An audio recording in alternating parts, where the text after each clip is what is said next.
શું તમને ની રિપ્લેસમેન્ટ ઓપરેશનની સલાહ આપેલી છે? શું તમારે ઓપરેશન માટે વિચારી રહ્યા છો? તો આ વિડીયો આપના માટે છે. હું છું ડૉક્ટર મૌનિલ નાયક, જોઈન્ટ રિપ્લેસમેન્ટ અને રોબોટિક ની સર્જન, અંબા હેલ્થ સેન્ટર, ગાંધીનગર. મિત્રો, ઘણીવાર પેશન્ટ અમારી પાસે આવતા હોય છે અને પૂછતા હોય છે કે ડૉક્ટર, આમાં ઓપરેશનની જરૂર છે કે નહીં, અને ઓપરેશન એટલે કે ની રિપ્લેસમેન્ટની જરૂરિયાત ક્યારે ઉદ્ભવી શકે અથવા કરવાનો સાચો સમયગાળો શું, ક્યારે કરવું જોઈએ?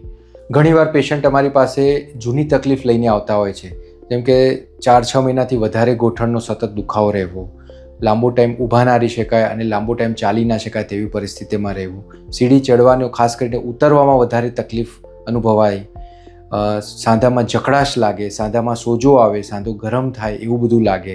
તદુપરાંત ઘણા દર્દીઓમાં ની ડિફોર્મિટી સાથે આવતા હોય છે, એટલે પગ પણ ઘણા વાંકા દેખાતા હોય છે અને એમની ડગમગ ચાલ થઈ જતી હોય છે અને ચાલવાની ઝડપ ઘણી બધી ઓછી થઈ જતી હોય છે.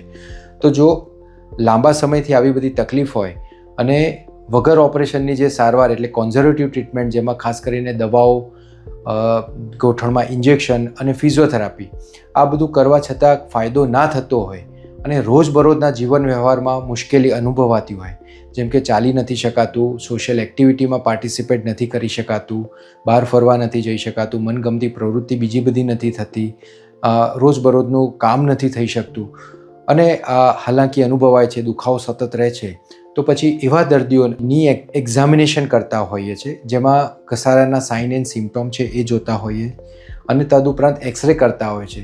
એક્સરેમાં પણ જો રિલેવન્ટ ફાઇન્ડિંગ હોય, એટલે કે ઘસારો ખૂબ જ આગળ વધી ગયો હોય અને ગોઠણમાં જે ગાદીની ગેપ પૂરાઈ ગઈ હોય, તો પછી એવા દર્દીઓને અમે ની રિપ્લેસમેન્ટ ઓપરેશનની સલાહ આપતા હોઈએ છીએ.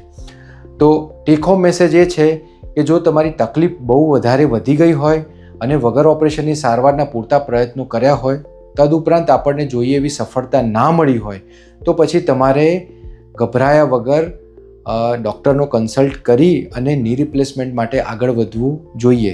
કારણ કે જો પછી આપણા ડરના કારણે ઓપરેશન નથી કરાવતા અને ખૂબ જ લાંબુ એમ જ ચલાયે રાખીએ છીએ, તો ની ડિફોર્મિટી ખૂબ જ વધી જતી હોય છે અને લાંબા ટાઈમ પછી ઓપરેશન કરાવીએ તો ની રિપ્લેસમેન્ટ બાદ જે સફળતા મળવી જોઈએ ઓછી મળતી હોય છે. એટલે સમયસર ઓપરેશન કરાવવું એ ખૂબ જ હિતાવહ છે.